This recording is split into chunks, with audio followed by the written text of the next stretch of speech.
Merci beaucoup. Alors encore merci aux organisateurs pour cette invitation. Ça commence à se suivre dans les années et c'est toujours avec un immense plaisir que je passe les Vosges pour venir jusqu'à Colmar. Alors depuis très récemment, je ne change plus de région. Les formalités sont beaucoup plus simples. Donc j'invite aussi tous les Alsaciens à venir découvrir la Lorraine.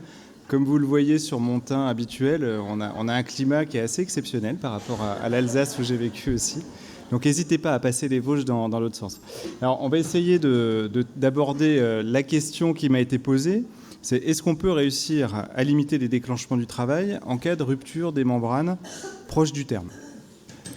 Alors comme je suis quand même un peu passé par l'Alsace avant de me retrouver en Lorraine, même si on est en Grand Est, on va commencer en étant discipliné et on va aller regarder qu'est-ce que disent les sociétés savantes, les différentes sociétés savantes sur le sujet. Vous allez voir que ça ne va pas beaucoup arranger ma question. En France, on est sur des recommandations. Quand je dis anciennes, je fais toujours attention parce que dans la salle sont présents des gens qui ont participé à ces recommandations à l'époque. On a des recommandations qui sont, on va dire, quand même anciennes, qui datent de 99. J'étais encore en Alsace à l'époque. Un tout petit peu plus récente, HAS en 2008. On avait fait relativement simple en France. On ne s'était pas trop posé la question en dessous de 37. En tout cas, ce n'est pas dans ces recommandations-là. Et Richard m'a inclus les 34-37, donc il va quand même falloir que je les traite à un moment donné. Et la recommandation, c'était déclenchement systématique et beaucoup mieux que l'expectative avec antibio. Et le délai entre la rupture et le déclenchement devrait être de 48 heures au maximum. On est plutôt sur du déclenchement de beaucoup de monde. On tolère un délai, mais 48 heures. Alors les autres, ils ont fait des choses un petit peu plus récentes. Le NICE en 2008... 34-37, c'est ouvert, mais comme d'habitude avec le NICE, parce que la vie de la patiente compte beaucoup, mais on est quand même plutôt sur du déclenchement. 37 semaines, à nouveau, on laisse le choix à la patiente, mais un choix de plus en plus limité au-delà de 24 heures. C'est-à-dire que vraiment à 24 heures, on doit la pousser à accepter le déclenchement. Nouvelle-Zélande, on n'a qu'au-delà de 37, également favoriser le déclenchement, expectative de la patiente si vraiment elle le souhaite, mais que si elle est strepto B négatif. Les Américains, 2018... font simple, enfin comme souvent en ce moment aux États-Unis. 34-37, c'est pareil que 37 pour eux, en faveur du déclenchement. Bon, quand même expectative possible si on a discuté avec la patiente, qu'on est à peu près sûr qu'elle ait compris les risques. Je ne sais pas si on peut être sûr que la patiente a compris les risques, mais expectative possible. Alors avant de m'avancer plus et d'éventuellement prendre des coups en fonction de la salle, je vais quand même vous faire participer un tout petit peu là, après la pause du goûter. On se met entre 34 et 37 semaines. En cas de rupture à 34, je vous demande juste de lever la main parce que je n'ai pas eu le temps de distribuer des buzzers avec les 1, 2, 3, 4. Qui est-ce qui déclenche tout le monde au bout de 24 heures maximum à 34 ? Donc soit personne ne le fait, soit personne n'a envie de participer. Bon. On va voir sur la question suivante. Qui déclenche à partir de 34 systématiquement s'il y a un PV positif à strepto B ? On en a quelques-uns, mais on est en France, donc c'est timide. On n'ose pas trop lever la main tant qu'on n'est pas sûr que le voisin fait pareil. OK ? Alors, sachant que sur le strepto B, vous n'êtes pas censé complètement avoir un résultat de strepto B à ce terme-là, mais passons. Déclenchement à 37 semaines, elle a rompu à 34, vous la déclenchez à 37. Écrasante majorité, mais il y en a même qui les avaient déclenchés à 34. Donc, c'est s'ils ont loupé leur coup, ils y retournent à 37. OK. Et qui ne fait rien. Ça a rompu à 34, c'est bien expectative totale. Ce qui est la question posée par Richard. Donc personne ne fait rien, d'accord ? Alors on se met à 37 maintenant. 37, c'est parce que c'est le cut-off habituel dans la littérature pour déterminer qui est préterme, qui n'est pas préterme. Qui déclenche dès 12 heures ? Bon, ça c'est un petit peu disparu, c'était le cas quand j'étais étudiant. Déclenchement à 24 heures. Bon, j'ai un peu du mal avec le spot, mais on est plutôt sur une majorité. Déclenchement à 48 heures. Merci. D'accord, il y en a pas mal quand même, mais un petit peu moins. Déclenchement immédiat si le strepto B est positif.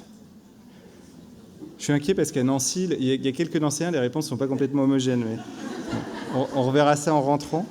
Et tout le monde rentre dans ma voiture tout à l'heure.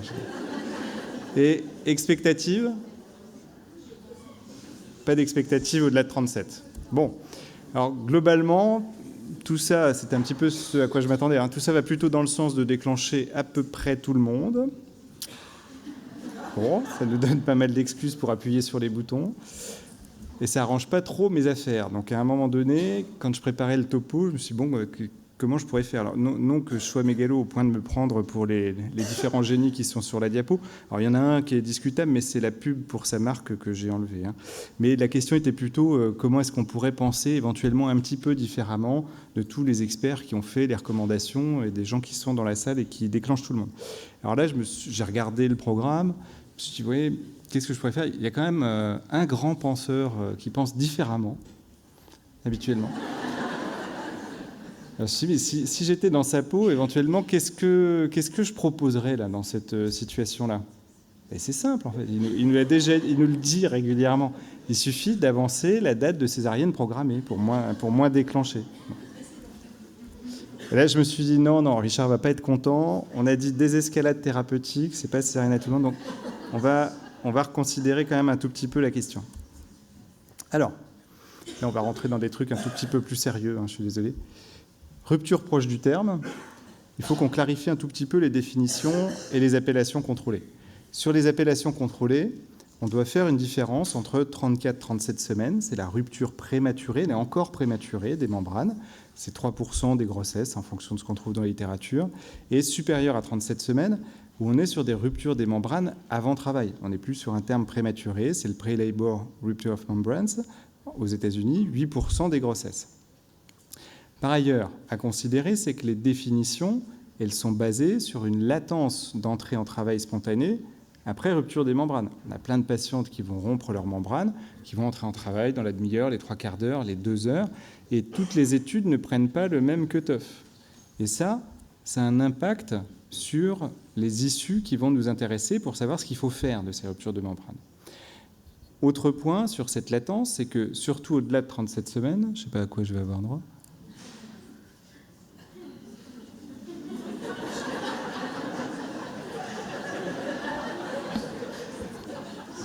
c'est assez américain comme... Après 37 semaines, on a un nombre de patientes concernées, par ailleurs, qui diminue très rapidement avec le temps. Quand vous êtes au-delà de 37 semaines, en fonction d'un cut-off à 12 heures, à 24 heures, à 48 heures, on ne parle plus du tout de la même chose. On parle potentiellement plus de la même chose en termes de risque infectieux, en fonction du temps de latence.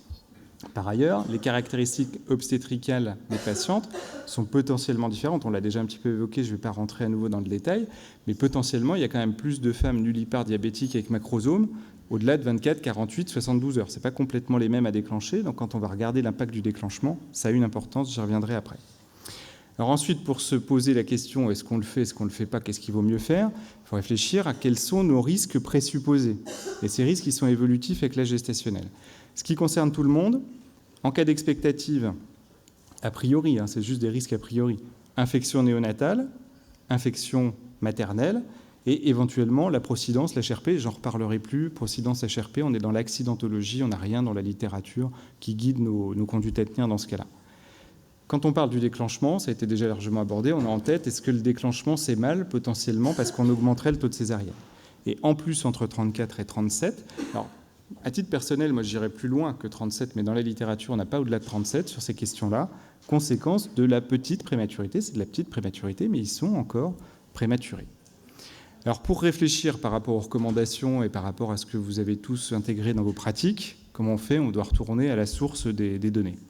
La source des données, il faut faire un tri, on va sur les essais randomisés, déclenchement versus expectative, en fonction de l'âge gestationnel. L'objectif principal de ces essais, on a vu les risques. Il y a plein d'objectifs possibles quand on fait un essai randomisé sur le déclenchement. L'objectif principal, ça doit être les infections materno-fœtales. Alors, qu'est-ce qu'on trouve sur les ruptures des membranes avant 37 semaines? On a une Cochrane Database récente, 2017. 12 études randomisées retenues, ça représente 3617 femmes. On est supérieur, quand on a la possibilité de retrouver les données au-delà de 34 semaines, parce que la Cochrane, c'est toutes les ruptures avant 37, mais il y a une étude en sous-groupe entre 34 et 37. On a 5 études, 2992 femmes. Objectif principal qui nous va bien, état de santé de la mère et du nouveau-né. Alors les résultats, sur l'infection néonatale, pas de différence. Ça, vous avez l'habitude de ces diagrammes, c'est quand on poule les données et à la fin, on a le résultat de la méta-analyse. Pas de différence significative. Infection néonatale confirmée, pas de différence significative. Chorioamniotite, oui, en faveur du déclenchement, mais attention, là, il faut être vigilant, on nous parle de chorioamniotite sans infection néonatale. Donc il y a une différence significative sur les chorioamniotites dans les études, sans différence sur les infections néonatales. Césarienne, augmentation du taux de césarienne dans le groupe déclenchement, ce qui va bien avec les craintes qu'on avait au départ. Ce n'est pas ce qu'on retrouve le plus habituellement aujourd'hui dans les études au-delà de 37. Mais entre 34 et 37, sur ce sous-groupe, on retrouve une augmentation du taux de césarienne qui tient essentiellement à une des études. Endométrite, à nouveau, donc la suite potentielle de la chorioamniotite, pas de différence non plus. Détresse respiratoire, ça fait partie des risques qu'on voulait prendre en considération. Là, c'est clairement en faveur de l'expectative. Alors après, j'ai regardé une analyse un petit peu plus fine des deux études principales les plus récentes entre 34 et 37. C'est un papier de 2018 dans Obstet Gynecol qui reprend les deux études principales récentes, Promexil, Peprom, 34-37 semaines, 2563 femmes, et ils sont remontés directement aux données individuelles des patientes participantes. C'est-à-dire que ce n'est pas juste les résultats des études, puis on recalcule, on va être directement aux données de l'étude. On retrouve la même chose. Critères composites néonatal, pas de différence. Donc on n'a pas de différence entre déclencher et attendre. Sur les infections, pas de différence non plus. Par contre, augmentation du taux de détresse respiratoire et de césarienne quand on déclenche. Moins de chorioamniotite, à nouveau, mais sans différence sur les endométrites. Et un petit peu plus de métrorragie dans le groupe expectative, mais sans impact sur la santé des nouveau-nés.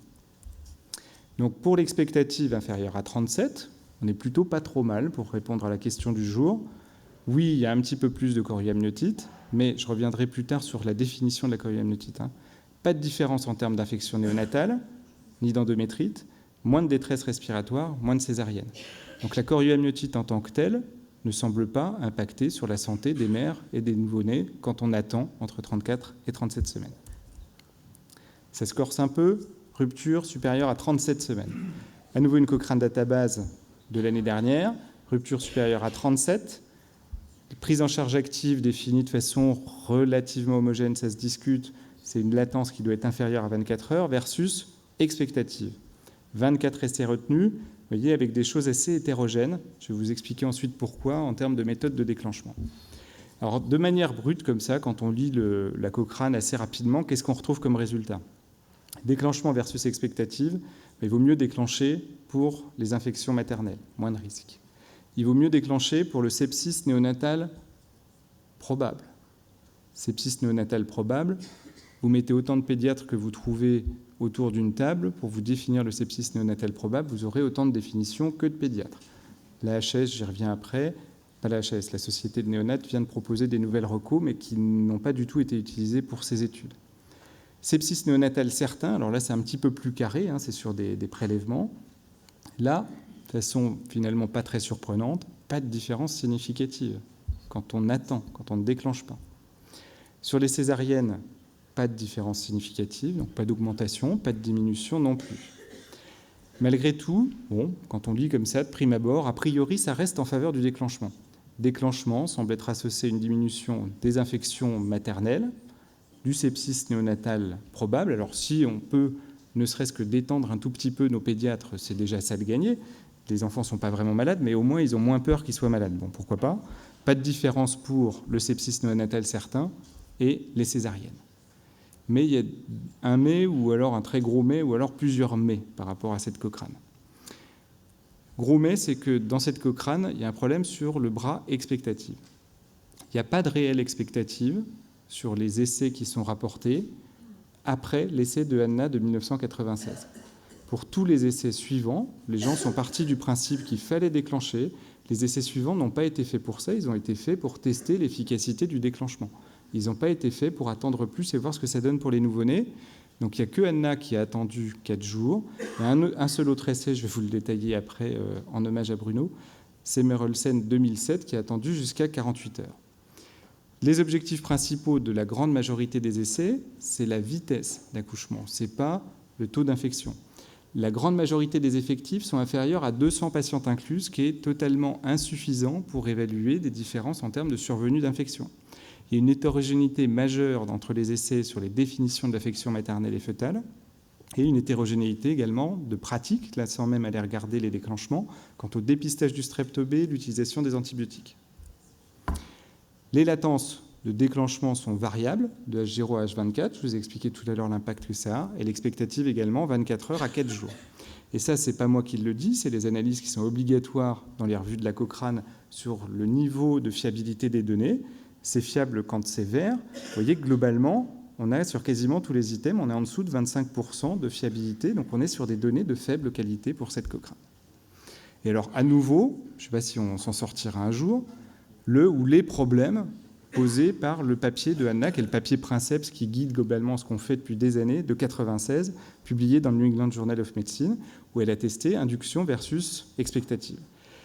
Premier gros problème, d'abord, c'est que c'est l'étude la plus lourde. Alors, ce n'est pas la plus lourde à lire, mais c'est la plus lourde en termes de nombre de patientes. On est à 5042 femmes. Toutes les autres études, je vous l'ai dit, sont avec des effectifs beaucoup plus faibles. Donc, une fois que vous mettez Anna dans la méta-analyse, c'est quasiment ça qui emporte toujours les résultats. Les autres, ils viennent varier un peu autour. Les résultats principaux de l'étude de Anna, on n'est pas énormément sur la santé des femmes et des enfants. C'est moins de chorioamniotite. Donc, moins de chorioamniotite, ce n'est pas des mères qui font des chocs septiques. C'est des mères qui avaient une température supérieure à 37,5. Le critère d'entrée dans la chorioamniotite. Donc on n'est pas non plus sur des critères reconnus aujourd'hui de chorioamniotite. Amélioré par l'induction aux ocytocines, mais surprise quand on va voir dans le détail, ce n'est pas le cas du tout avec le bras induit par prostaglandine.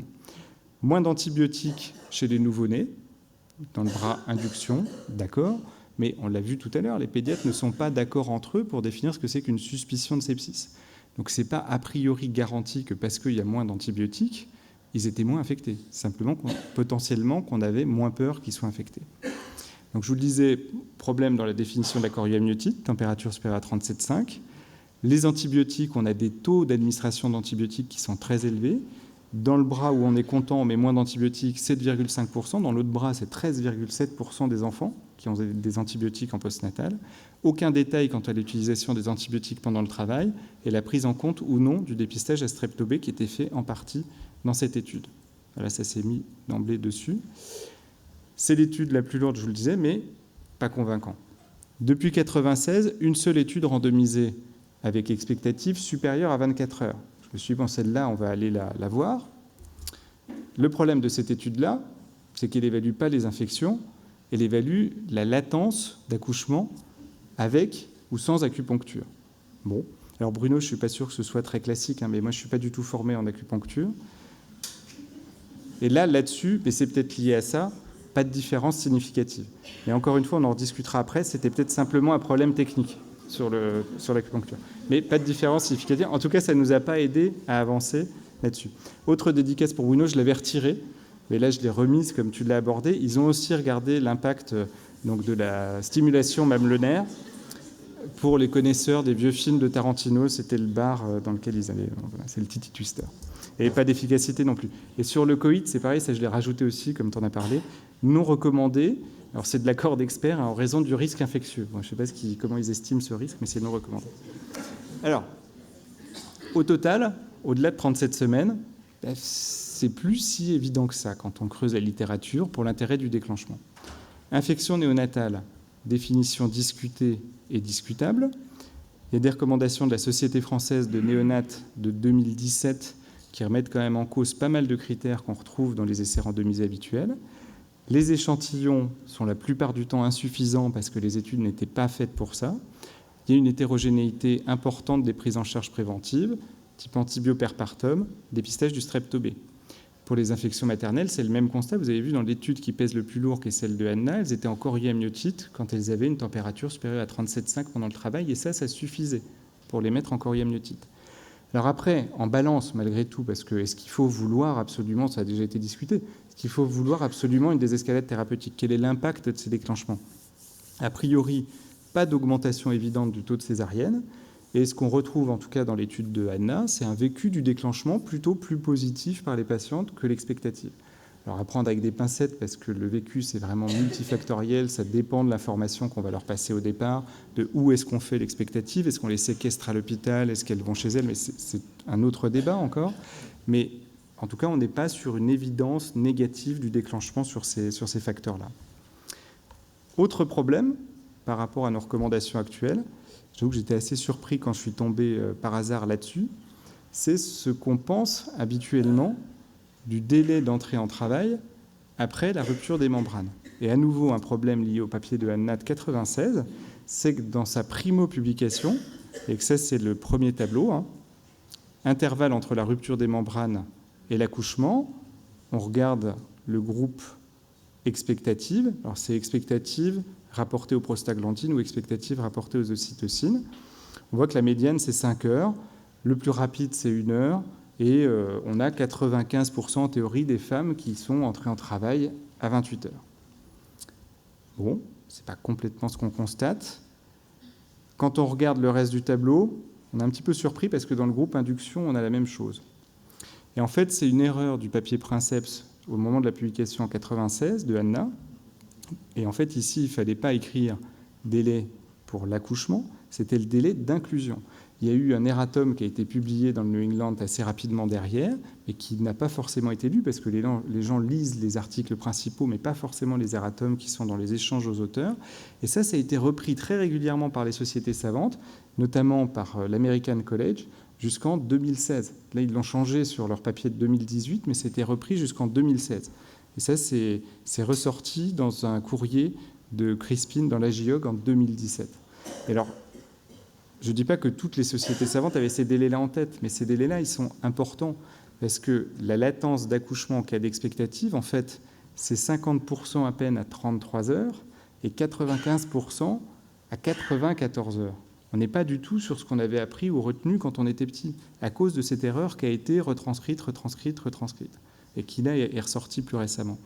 Donc ça remet en cause, je ne dis pas ce qu'il faut faire derrière, et ce n'est pas à moi de faire des recommandations nationales, mais clairement, je pense que ça remet en cause la politique d'expectative 24 heures. En tout cas, notre délai habituel de 24 heures, et c'est là-dessus que vous levez majoritairement la main. Si on croit vraiment, je l'ai remis largement en cause, en tout cas j'espère, si on croit vraiment à une augmentation du risque d'infection, 24 heures, pour moi, c'est trop long. Il n'y a pas un énorme bénéfice à attendre 24 heures quant aux patientes qui rentreraient en travail spontané. On en a une partie, mais la grande majorité ne seront toujours pas entrées en travail spontané. Donc je pense que légitimement, ce n'est pas à moi d'apporter la réponse seule. On peut se poser la question, si on veut vraiment les déclencher, d'y aller un petit peu plus vite. Par contre, si on veut donner une vraie chance à l'expectative, 24 heures, c'est peut-être un peu trop tôt, parce que l'expectative, en fait, ça dure beaucoup plus long que ça, pour les femmes à qui on ne fait rien. Autres questions qui sont complémentaires, mais qui, à mon avis, ne sont pas complètement annexes et qui remettent en cause aussi les résultats des essais anciens, parce que la médecine a progressé depuis. Il y a la méthode de dépistage des portages vaginaux. Ce qui nous inquiète, c'est l'infection. L'infection, elle vient par le portage vaginal. On sait tous qu'on est sur un timing qui est relativement inadapté, pas que, mais en grande partie. On sait qu'on est sur un timing inadapté avec notre prélèvement vaginal, qui se fait au début du 9e mois. Je ne l'ai pas redétaillé là, mais tous les travaux qui ont été faits, qui ont comparé PCR à l'accouchement versus prélèvement vaginal montre qu'il y a énormément de femmes qui étaient positives qui ne le sont plus et vice-versa. Donc on fait une pression antibiotique inadaptée chez une partie des patientes et une grande partie des patientes, un peu moins de la moitié, qui sont porteuses du strep-TB au moment de l'accouchement, étaient screenées comme étant négatives. Donc ça pose souci. La PCR, aujourd'hui, est disponible. Elle n'a pas été validée en intention de traiter. C'est un surcoût majeur pour nos hôpitaux. Question à poser. On est focalisé sur le strep-TB parce que c'est sur le strep-TB qu'on a démontré un intérêt à l'antibioprophylaxie pendant le travail, mais pas dans le contexte de la poche rompue. Mais les infections en postnatal, ça survient aussi sur d'autres germes, les Escherichia coli K1, les Klebsiella, sur lesquels il faudrait peut-être retravailler également dans le contexte spécifique de la poche rompue. L'usage des antibiotiques en situation spécifique de rupture prolongée des membranes pose question également, parce qu'il y a une Cochrane aussi spécifique là-dessus, mais je ne pouvais pas tout vous mettre dans le topo, a un intérêt qui est aujourd'hui non évident sur les essais qui l'ont testé. Sur l'outcome principal, qui est le diagnostic d'une infection chez la mère et diagnostic d'une infection chez l'enfant, globalement, on peut refaire la littérature qui a été faite par le passé parce qu'on n'est pas sur des définitions actualisées. Donc ça met beaucoup de pain sur la planche pour y réfléchir. Alors pour essayer d'apporter quand même à la fin une réponse aux questions posées, est-ce qu'on peut limiter les déclenchements en cas de RPM avant 37 semaines? Clairement oui. Pas d'intérêt infectieux démontré, augmentation des détresses respiratoires, augmentation du taux de césarienne. Bon. Au-delà de 37 semaines, et ce n'est pas nos pratiques à Nancy, on est sur des pratiques classiques à Nancy. Pour autant, l'analyse de la littérature montre que les niveaux de preuve sont faibles, voire très faibles, si on voit la qualité des études randomisées, Les données sont anciennes, voire très anciennes. Le choix de l'expectative et de sa durée, on a clairement, je pense, une information éclairée à mettre à jour avec nos patientes. Je vous remercie et j'espère avoir recentré un tout petit peu la question sur les éléments sur lesquels il faut qu'on travaille. Merci beaucoup.